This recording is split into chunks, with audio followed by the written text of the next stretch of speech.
I don't know if you all seen or heard all the rumbling online since about a couple of days ago about this absolutely idiotic idea that the Trump administration is floating out there. But they're talking about introducing 50-year mortgages. Are you all understanding what is happening? I am sick and tired of these fake gimmicks that people are trying to introduce to make housing more affordable. This is the dumbest idea this guy has had in a long time, and I am a hardcore conservative. Don't get it twisted. I make no qualms about it. I'm conservative myself, but this stupidity when it comes to being wise with money and with finances for the whole country, I'm sick and tired of this shit.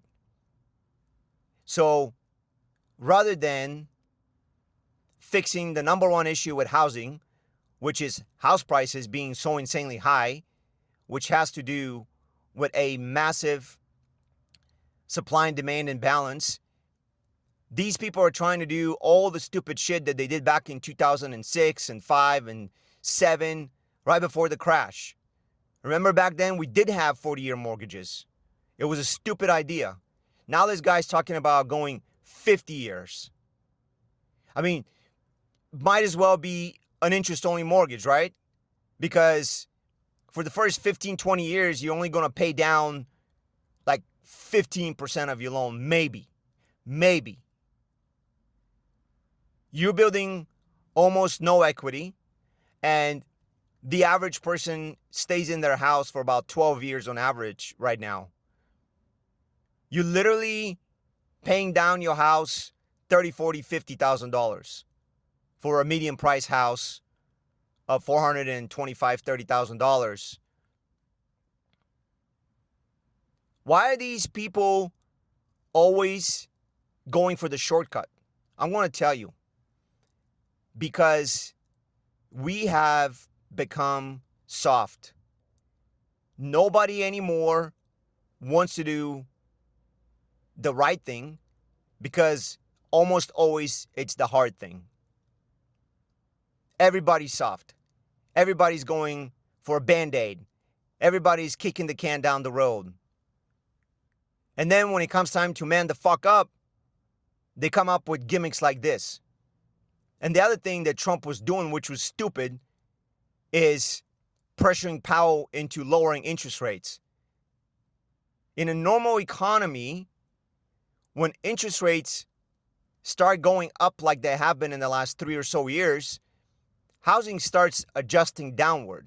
Now, they managed to completely wreck the housing market since 2008. Don't get it twisted. There's nothing normal about how the housing market is behaving or has behaved in the last 15 years. But now instead of taking responsibility, rolling up your sleeve, putting your freaking head down, and trying to fix the real issues, like the ones I mentioned before, everybody's looking for a shortcut. It's weak. It's fucking soft. How about starting to relax some of the building codes and standards, some of the red tape? How about starting to what he's already doing, which is not allowing a whole bunch of people to pour into the country because, they all got to live somewhere. And 15, 20 million over the last 4 years, even if there's 6 or 7 of them per house on average, which that's way conservative, it's probably more like 5, but that's still 1.5 to 2 million housing units that somehow would have had to have gotten created. So instead of going after these hedge funds and conglomerates and starting to introduce restrictions on them, this guy's talking about a 50-year mortgage.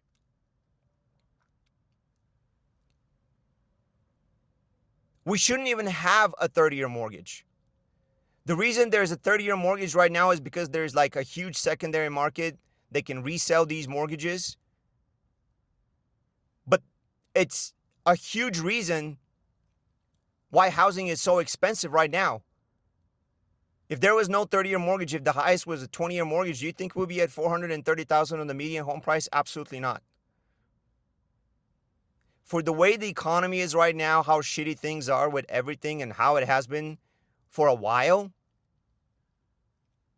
we should have a median home price of about $325,000, $330,000, $40,000, maybe. That's it. We shouldn't have to, on average, pay 40%, 50% of your take-home income on a mortgage. It's absolutely disgusting. Go online, run a finance calculator, and see what the difference is in the total interest that you will have paid after 30, 40, or 50 years if you held on to the mortgage. I understand that's not typically the case, but the point is still the same. $435,000 house, if you put 10% down, you're financing $390 something, and you end up paying, if I remember, $600,000 in interest over the life of the loan. Then you go to a 40-year mortgage that goes to 800 and some 58, 900,000, and then for the 50-year loan, that's 1.2 million or some shit like that. What idiot is going to sign up for something like that? And the other thing is, let's just say people actually started doing this because, oh, the payment is 6-7% lower, which it is. It's not that much of a difference. It's not 10%. It's like 8% or something like that, depending on the interest rate. But I'm talking at 6.5%, which is pretty much the prevailing rate right now. You're saving a fraction of your monthly payment. But instead, you're willing to more than double the total interest that you're going to pay off over the life of the loan. And you're paying down $30,000 or so in the first 12 years on that same loan versus paying down $60,000 on a 30-year mortgage. Do you understand the stupidity of this? He's got a lot of great ideas. He's got things that work. The tariffs were terrific. 100% for tariffs. It's high time everybody stops sucking on our teeth.